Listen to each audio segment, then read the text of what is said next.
ববি হাজ্জাজ, আপনার কাছে জানতে চাই, আমরা চট্টগ্রাম নিউমেরিন টার্মিনাল নিয়ে কথা বলছিলাম, এটা নিয়ে সমালোচনা আছে। আপনি যদি এখানে কিছু বলতে চান আপনি বলবেন, আপনার জন্য আমার দু একটি বিষয়ে আপনার কাছে জানার আছে। জি, আমি থ্যাংক ইউ সো মাচ। আমি একটু প্রথম থেকে কয়েকটা ইস্যু নিয়ে একটু শুরু করি, কারণ আজাদ ভাই আর আজিজ ভাই বেশ কিছু জিনিস নিয়ে যেহেতু আলোচনা করলে আমি একটু শুরু করি। ফার্স্ট অ্যান্ড ফরমোস্ট এই যে ফরেন যারা ফরেন পাসপোর্ট হোল্ডার, এটা নিয়ে একটু কিছু কথা হয়েছে। বাংলাদেশের অনেক কৃতি সন্তান আছে যারা অনেক কারণে বিদেশে আছেন, বিদেশে কাজ করেন, এবং আমরা চাই তাদের থেকে কন্ট্রিবিউশন। সো আমাদের অন্তর্বর্তীকালীন সরকারেও তারা কন্ট্রিবিউট করবেন, এটা আমরা চাই। সো এটাকে আমি সাধুবাদ জানাই। কিন্তু একই সাথে আপনার বুঝে নিতে হবে যে অনেকেই যারা অনেক বছর বিদেশে থাকেন, এখানে ওখানে অনেক ভালো কিছু করেছেন মাশাআল্লাহ, কিন্তু তাহলে তখন তারা দেশের জমিনের বাস্তবতা থেকে কিছু দূর তাদের দূরত্ব তৈরি হয়। সো অনেক ধরনের ডিউটিস তাদেরকে দেয়া মুশকিল হয়ে যায়, কারণ ওনারা অন গ্রাউন্ড বাস্তবতা তাদের জানার কথা না। সো ওই জায়গা থেকে যেমন আমি এটা পুরোপুরি মানতে রাজি আছি এবং সাধুবাদ জানাতে রাজি আছি যে এনআরবি অনেকে সংযুক্ত হতে পারে। আবার অনেক গুরুত্বপূর্ণ জায়গা আছে যেখানে আপনি যদি অনেক বছর, আপনার অন্য পাসপোর্ট আছে কি না আছে এটা আমি পরে বাদ দিলাম, বাট অনেক বছর যদি আপনি দেশের বাইরে থাকেন আপনার জন্য করা খুব মুশকিল হয়ে যাবে। আমি নেক্সট আসি ম্যান্ডেট। ওই article 106 of the constitution mandate related কিছুই ক্লারিফিকেশন করে না। ফার্স্ট অ্যান্ড ফরমোস্ট 106 শুধু বলে যে প্রেসিডেন্ট কোনো একটা ডিসিশন নেওয়ার জন্য সে লিগাল সহযোগিতা চাইলে সে অ্যাপিলেট ডিভিশনের কাছে অ্যাডভাইস চাইতে পারে। তো অ্যাপিলেট ডিভিশন যেটা বলেছে, এবং এখানে আমি রেফার করতে পারি, প্রফেসর রিজওয়ান আছেন, অ্যাডভোকেট সারা হোসেন আছেন, অ্যাডভোকেট শরীফ ভুইয়া আছেন, যারা বড় দাগে আলোচনা করেছেন validity, constitutional validity of the interim government, এবং এই আলোচনাতে তারা এনেছেন যে বেসিক ডক্ট্রিন বা basic principles of doctrine of necessity আর basic principles of the constitution, এইটার ভিত্তিতে এই সরকারের বৈধতা, কনস্টিটিউশন বৈধতা। সো ডক্ট্রিন অফ নেসেসিটি মানে কি, মানে এই সময় আর কিছু সম্ভব ছিল না, বা এই দেশের সরকার চালাইতে হবে, এইটা হলো ম্যান্ডেট, যে আর কিছু সম্ভব ছিল না। এই ম্যান্ডেটটা আসলে 18 কোটি জনগণের ম্যান্ডেট না, এটা হলো আর কিছু সম্ভব ছিল না ম্যান্ডেট, এবং এটা লিগাল। মানে এগেন আমি 3টা রেফারেন্স দিয়ে দিলাম, প্রফেসর রেদওয়ান, আপনার ব্যারিস্টার সারা হোসেন, ব্যারিস্টার শরীফ ভুইয়া, তারা লিগাল এক্সপার্ট, আমি না ভাই, আমি তাদের কথা বলে বলছি। সো এই ডক্ট্রিন অফ নেসেসিটি থেকে ভাই আপনি সব ডিসিশনের ম্যান্ডেট পান না, এটা হয় না। মানে এটা কোনো লিগাল জাস্টিফিকেশনই নাই। বলার জন্য অনেক কিছু বলতে পারি, বাট এর কোনো লিগাল জাস্টিফিকেশন নাই। Let's move on. এখানে আরেকটি কথা বলেছেন আজাদ মজুমদার, যে দেয়ালে দেয়ালে যা লেখা ছিল সেই স্পিরিটের কথা উনি উল্লেখ করেছেন। আজাদ ভাইকে ছোট করে বলছি না, বাট দেখেন দেয়ালে দেয়ালে অনেক সময় অনেক কিছু লেখা থাকে। এই যে নারী কমিশনের বিরুদ্ধে, এবং কমপ্লিটলি আনজাস্টিফাইড, আনসাপোর্টেবল, আনটেনেবল, কিন্তু নারী কমিশনের বিরুদ্ধে কমিশন কি প্রপোজাল দিল আপনি মানেন না মানেন, কমিশনটা হতে পারে না, এই ধরনের আলোচনা আসতে পারে না। কিন্তু এই ধরনের আলোচনা এসেছে, এই ধরনের আলোচনা যারা এনেছে তারাও কিন্তু দেয়ালে চিকা মেরেছে। তাহলে এখন কি আমরা বলবো যে তারা দেয়ালে চিকা মেরেছে, নারীদের ঘরের ভিতরে ঢুকাও, আমাদের নারীদের ঘরের ভিতরে ঢুকে, তবে এটা হলো ম্যান্ডেট? সো দেয়ালে কে কি চিকা মেরেছে, দিস ক্যানট বি ম্যান্ডেট, কখনোই না। এটা জুলাইতেও না, আপনি যে কোনো সময় চলে যান না। তো রাষ্ট্র সংস্কারের কথাটা দাবি তো অনেক দিন থেকেই ছিল, সেটা নিরাপদ সড়ক আন্দোলনের সময়ও এসেছিল। আপনি আমাকে ভুল বুঝেন এক মুহূর্তের জন্য, রাষ্ট্র সংস্কারের দাবি সবার, রাষ্ট্র সংস্কারের দাবি নিয়ে কিন্তু আমি আলোচনা করছি না, ওকে? এবং এই দাবিটা সবার ভিন্ন। আজকে আজিজ ভাইয়ের ভিন্ন দাবি থাকবে, আজাদ ভাইয়ের পার্সোনাল দাবি ভিন্ন থাকবে, আমার থাকবে ভিন্ন, দলীয়ভাবে আমার দলের ভিন্ন থাকবে, বিএনপির ভিন্ন থাকবে, জামাতের ভিন্ন থাকবে, সবার ভিন্ন থাকবে। কিন্তু রিফর্ম চায় না এরকম কোনো বাংলাদেশি খুঁজে পাওয়া আমার মনে হয় না সম্ভব, আমার মনে হয় না। ঠিক আছে, রাষ্ট্র সংস্কার বলতে কত দূর হাত যেতে পারে সেটা আমরা একটু জানবো। আপনি যদি শেষ করেন আমি ভিন্ন প্রসঙ্গে যেতে চাই। জি, আমি জাস্ট কুইকলি তাহলে পোর্ট সম্বন্ধে বলি, ওকে? সো পোর্টটা এগেন, পোর্ট রিলেটেড সরকারের সমালোচনা যে জায়গায় অ্যাটলিস্ট আমার দল থেকে আমরা করছি, সেটা হলো যে এই আলোচনাটা, মানে এই কাজটা করবার আগে ফার্স্ট অ্যান্ড ফরমোস্ট এই সরকারের কতখানি ম্যান্ডেট আছে এই কাজগুলো করার, এবং দ্বিতীয়ত প্রাইমারি স্টেক হোল্ডারদের কতখানি আপনারা আলোচনা করেছেন। মানে আমি জানি, আমরা এটলিস্ট গণমাধ্যমের মাধ্যমে জানতে পেরেছি যে এক্সপার্টদেরকে আপনারা দাওয়াত জানিয়েছেন এবং তাদের সাথে আপনারা বসেছেন, কিন্তু তারা আপনাদের কি জানিয়েছে এটা জনসম্মুখে আসেনি, আমরা কেউ জানি না। আপনি যখন পোর্টের কথা বলেন তখন তো পোর্টের প্রাইমারি ইউজার তো ট্রেডারদের সাথে কি বসেছেন, কতখানি বসেছেন? আমাদের এই যে নিউমেরিন কন্টেইনার টার্মিনাল, এইখানে যে অ্যাকচুয়াল ক্যাপাসিটি তা থেকে যে আমাদের দেশে ট্রাকে যেমন হয়, লেখা থেকে 5 টন উঠে 15 টন। তো নিউমেরিন কন্টেইনার টার্মিনাল যতখানি তাদের লিগাল ক্যাপাসিটি বা ক্যাপাসিটি হবার কথা তার থেকে বেশি করে।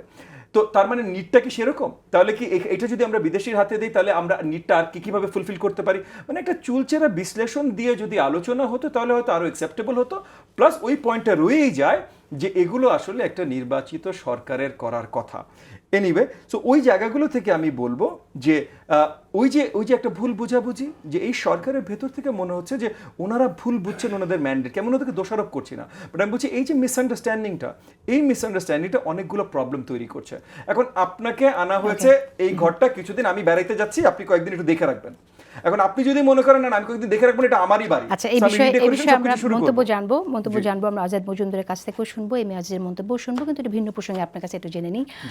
সময় শেষ হওয়ার আগে কদিন আগে আপনাদের 8ম প্রতিষ্ঠা বার্ষিকী অনুষ্ঠিত হয়ে গেল।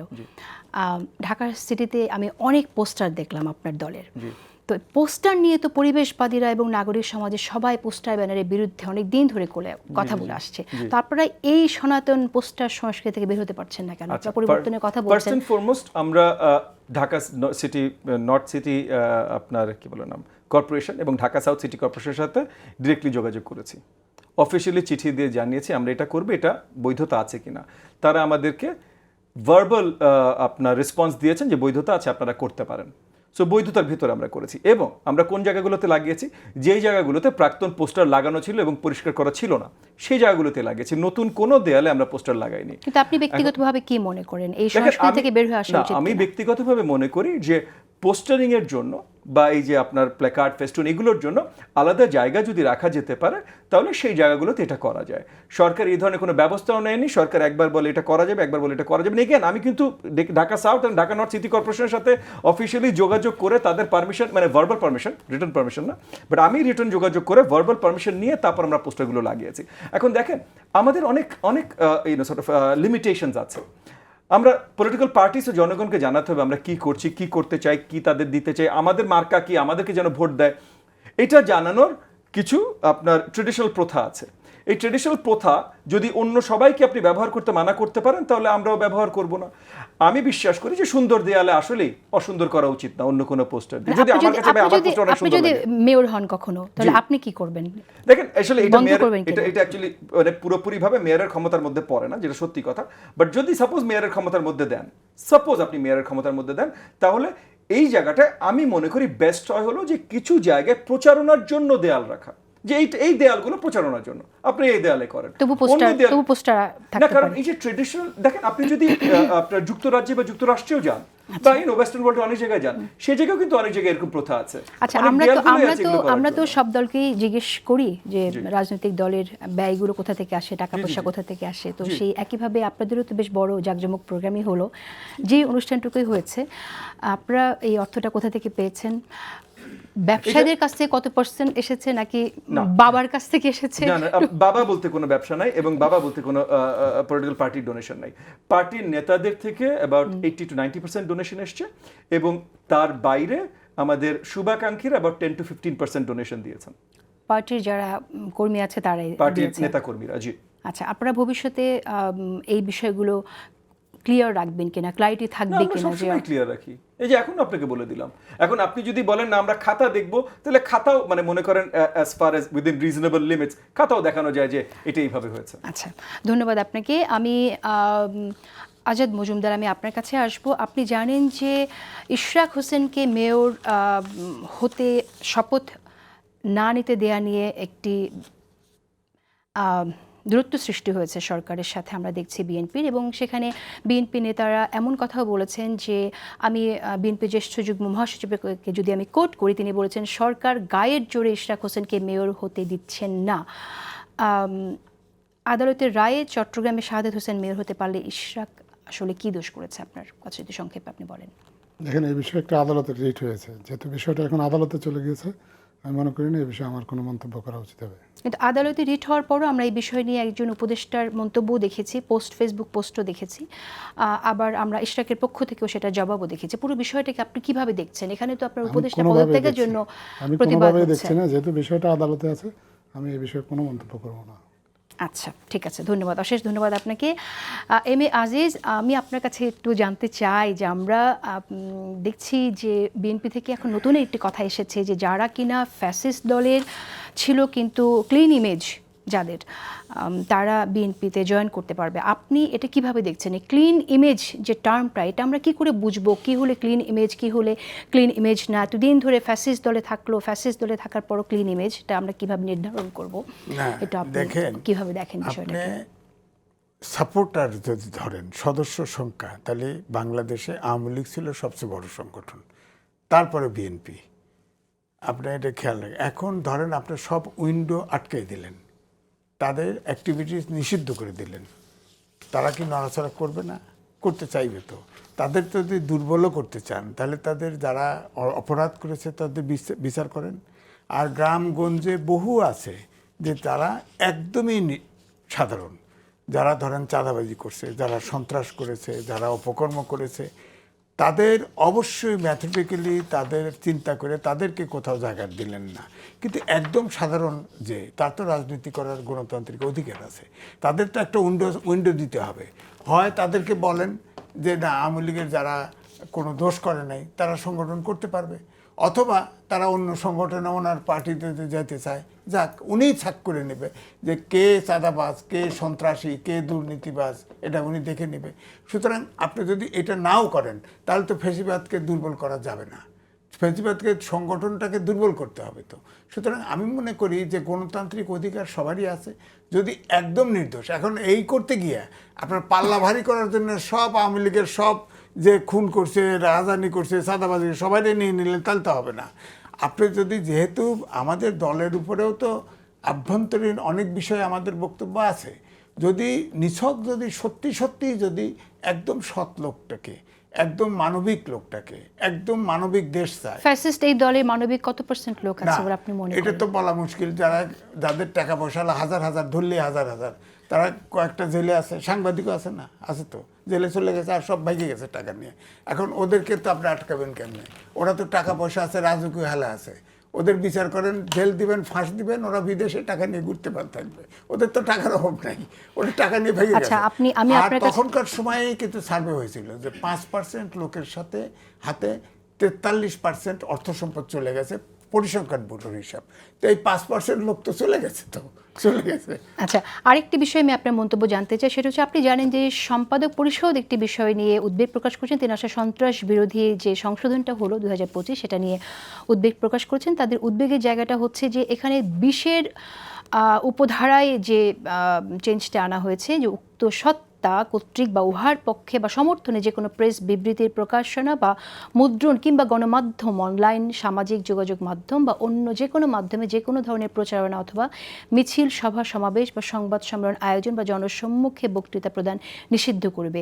এই সংশোধনীটা নিয়ে তাদের একটা উদ্বেগ আছে। আপনি কিভাবে দেখছেন না, বিষয়টা? দেখেন, এখনকার পরিস্থিতিটা তা না।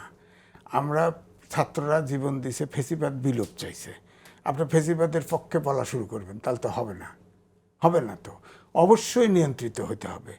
আমাদের সাংবাদিক ধরা পড়ছে 29টা ফ্ল্যাট। আমি এটা কল্পনাও করি নাই। আমি তো সবচেয়ে বেশি বেতনে চাকরি করছি, বড় বড় পত্রিকায়। আমাদের ফ্যামিলির পয়সা নিয়ে সংসার চলে, আমি তো ভাড়া বাসায় থাকি, সব গাড়ি আছে, টাকা আছে, ধরলে 1000 কোটি টাকা। এটা কি সাংবাদিক? এটা কি? তাহলে সাংবাদিকতা করেন কেন? সাংবাদিকতা তো মেনে আপনাকে করতে হবে। তো এখন আপনি ধরেন, আমি যদি বলি যে যারা স্টেটমেন্ট করছে তাদের ভিতরে, তারা তো 111-এর সরকারের ভিতরে ঢুকছে, ওনারে খাইছে, এখন আবার এই সরকারের ভিতরে তাদের আধিপত্য।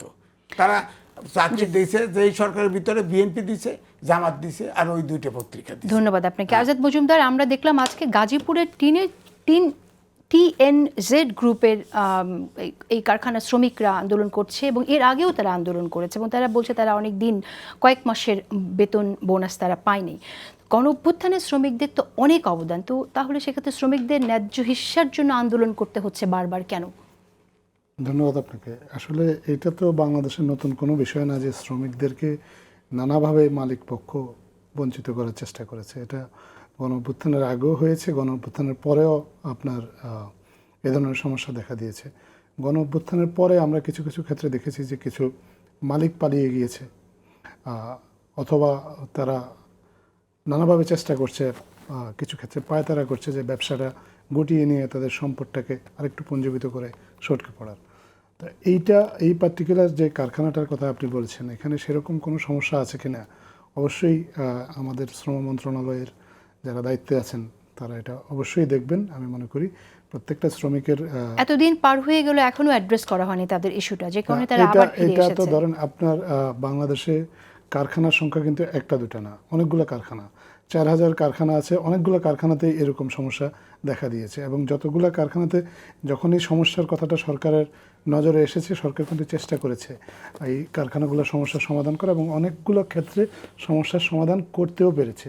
হয়তো এখানে সম্ভব হয়নি, তবে যেহেতু এখন বিষয়টা আলোচনায় এসেছে বা শ্রমিকরা তাদের দাবি দেওয়া সরকারের নজরে আনতে পেরেছে, আপনার নজরে যেহেতু এসেছে, আমি বিশ্বাস করি যে এটা সরকারের যারা দায়িত্বশীল তাদেরও নজরে আসবে এবং তারা অবশ্যই শ্রমিকদের বিষয়টা ভেবে দেখবেন এবং শ্রমিকরা যাতে কোনোভাবেই বঞ্চিত না এবং হয়। সরকারের বিরুদ্ধে আরেকটি অভিযোগ বারবার আসছে যে কোনো আন্দোলনের ক্ষেত্রে সরকার ওয়াটার স্প্রে করবে আর কোনো কোনো আন্দোলনে লাঠি নেবে। এই দ্বিচারিতা কেন? প্রথম কথা হচ্ছে যে ওয়াটার স্প্রে সরকার এই অনেকগুলো আন্দোলনের সময় করেছে। আপনার যারা এই প্রশ্নটা তোলে তাদের মধ্যেও কিন্তু কিছু দ্বিচারিতা আছে। আপনার বিএনপি চেয়ারপারসন যখন বাংলাদেশে ফিরলেন, বিএনপি নেতাকর্মীরা যখন রাজনৈতিক ওনাকে স্বাগতম জানানোর জন্য রাজপথে আসলেন, ওনাদেরকেও কিন্তু পানি ছিটানো হয়েছে, ঠান্ডা স্প্রে দেওয়া হয়েছিল। আচ্ছা। হেফাজতে ইসলাম যখন সমাবেশ করলেন, ওনাদেরকেও কিন্তু জগন্নাথ বিশ্ববিদ্যালয়ের শিক্ষার্থীরা কি দোষ আমি করেছিল? আমি বলছি। তারপর এনসিপির ওখানে যখন আলোচনা আসলো, ওদেরকে যখন পানি দেওয়া হলো, তখন মনে হলো যে না, সরকার তো বোধহয় পক্ষপাতদুষ্ট আচরণ করছে, বা এটাকে সংবাদ হিসাবে উপস্থাপন করা হলো। এর আগে কিন্তু এইটাকে কেউ সংবাদই মনে করেনি, কিন্তু আমরা মনে করেছিলাম যে তখন, বা সরকার মনে করেছিল যে তখন একটা হিট ওয়েভ চলছিল দেশে গুরুতর। আপনার জনস্বাস্থ্যের কথা বিবেচনা করার প্রয়োজন ছিল। এখানে কে রাজনৈতিক দলের, কে কোন রাজনৈতিক দলের, সেটা বিবেচ্য বিষয় ছিল না। ঠিক আছে, এই ওয়াটার স্প্রে ঠান্ডা স্প্রে না হয় বাদ দিলাম, লাঠি চালানো হলো কেন শিক্ষার্থীদের আন্দোলন? লাঠি চালানো হলো কেন এই ব্যাখ্যাটা আসলে পুলিশ বলতে পারবে, কারণ তারা রাস্তায় সেখানে ওয়াটার স্প্রে কেন দেওয়া হলো সেই ব্যাখ্যা যদি আপনি দিতে পারেন, তাহলে লাঠির ব্যাখ্যা আপনার কাছে কেন কারণ পাবো না? ওয়াটার স্প্রে ব্যাখ্যাটা আমরা সিটি কর্পোরেশনের কাছ থেকে জেনেছি এবং এটা আমাদের সবার সামনে হয়েছে। আর লাঠি চালানোর বিষয়টা পুলিশ পরিস্থিতি নিয়ন্ত্রণ করতে গিয়ে তাদেরকে অনেক সময় অনেক ব্যবস্থা নিতে হয় তাৎক্ষণিকভাবে। একেবারেই সময় শেষ আমার। 1 মিনিটে যদি আপনি কিছু অ্যাড করতে চান। সময় আমার হাতে, এক সেকেন্ড বলি যে সময় নেই। পার্টির যে ডোনেশন, জি, এটা ডিক্লেয়ার হওয়া উচিত এবং সরকারের পক্ষ থেকে যে ডোনেশনটা পার্টিকে দিবে সেখানে কিছু রিবেট সরকার করতে পারে, ট্যাক্স রিবেট বা এই সেই করা, এটা ফর্মালাইজ করা উচিত। এই সিস্টেমগুলো যদি করা হয় আমরা তো নিশ্চয়ই সাধুবাদ জানাবো। কারণ মনে করেন যে প্রবলেমগুলো হয়েছে, যে এই সিস্টেমগুলো করার পর আমাদের কিছু সময় লাগবে এই জায়গায় আসতে, বিকজ ইতিপূর্বে আমরা যেটা দেখেছি যে সরকারি দলের বাইরে অন্য কোনো দলকে যদি আপনি সহযোগিতা করেন তখন আপনার বিরুদ্ধে আক্রমণ বা কিছু আসে। তো সেই কালচার থেকে আমরা বেরিয়ে আসছি। তো সেখানে যদি সরকার এই রিপোর্টিংগুলো আরেকটু সহজতর করে, তখন আমরাও হয়তো আরো কারণ পার্টির লোকজনও তো আসলে একটু একটু ডাট নিতে চায় যে আমি পার্টির প্রোগ্রামে এত দিয়েছি মিয়া, তখন সেও সবার কাছে একটু না, আমরা দেখতে চাই, আমরা জানতে চাই কে কত দেয়, সব দলের কাছ থেকে আমরা এটা দেখতে চাই।